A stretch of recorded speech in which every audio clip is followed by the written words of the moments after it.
Sin jadi Majusi. Maka ketika mereka merayakan hari besar mereka, mereka selalu menyalakan mercon. Maka ketika umat Islam merayakan pergantian tahun baru Masehi, saat itu mereka disesatkan tiga agama. Ingat, tahun Masehi dibuat oleh seorang biarawan Katolik, Dionysius Exiguus. Dia adalah biarawan Katolik yang ditugaskan oleh Vatikan untuk membuat penanggalan Masehi yang titik tolaknya Natal. Maka dibuatkanlah penanggalan tahun Masehi yang diberi nama kemudian Anno Domini. Tahu apa arti Anno Domini? Tahun Anno Domini artinya tahun Tuhan kita. Kita Romawi. Siapa Tuhan Romawi? Yesus Kristus. Berarti tahun Anno Domini adalah tahun Yesus Kristus. Lalu dirayakan pergantian tahunnya oleh umat Islam. Apakah umat Islam tidak murtad?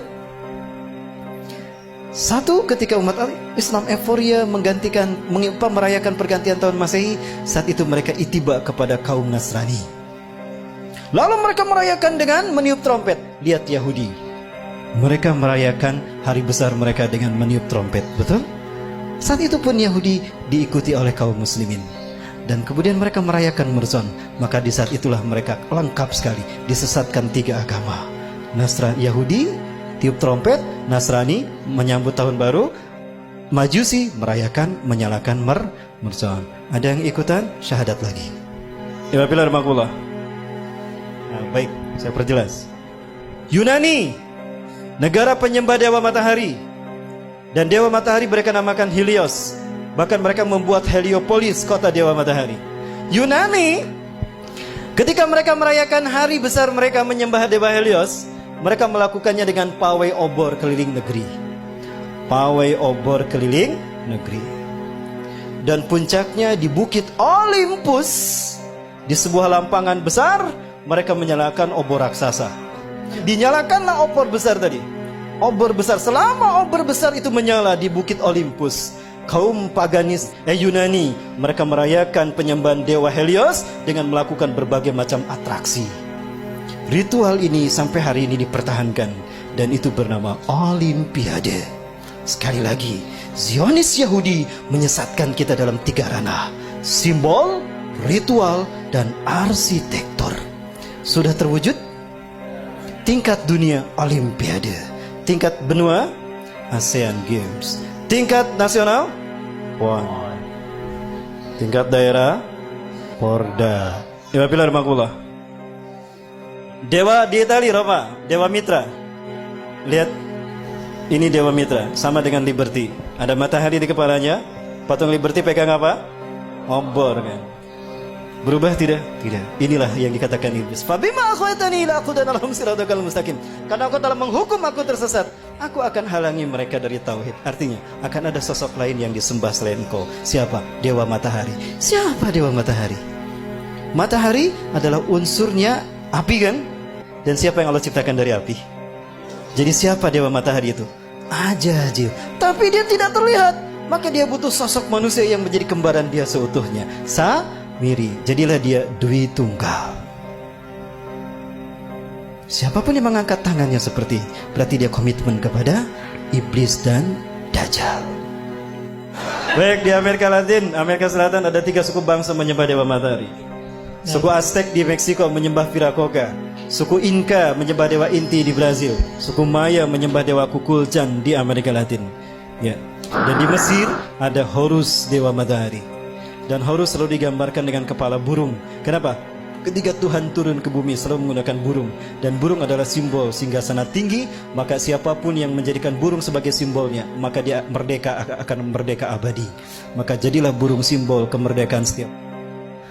Kebetulan atau sesuatu yang sudah direncanakan? Apakah ini hanya begitu saja kebetulan? Bukankah iblis sudah berkata, aku akan sesatkan mereka dari jalanmu yang lurus, dari tauhid. Segitiga satu mata. Ingat? Segitiga digunakan iblis karena dia melihat ke bawah. Dia berada di langit ingin berkuasa di dunia. Ajazil menghadap ke bawah. Samiri pun sama, dia ingin berkuasa sebagaimana Tuhan di langit. Maka segitiganya menghadap ke atas. Keduanya bertemu di segitiga Bermuda. Pertemuan mereka simbolnya seperti apa? Ini simbol mereka. Betul? Dari sinilah filosofi pertemuan iblis dan Dajjal, yang kalau disimbolkan dengan tangan seperti ini. Dan ini angka 11. Dan kembar, itulah WTC 911. Menggeser nama keberadaan Tuhan. Kecelakaan, kecelakaan, call 911, call 911. Tuhannya hilang. Musibah, musibah, call 911. 911 yang disebut, Tuhannya hilang.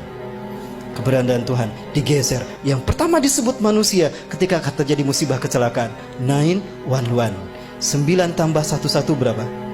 11. 9 tambah 1 10. 10 tambah 1 11. Itu simbol pertemuan iblis dan Dajjal yang mengaku maha tinggi.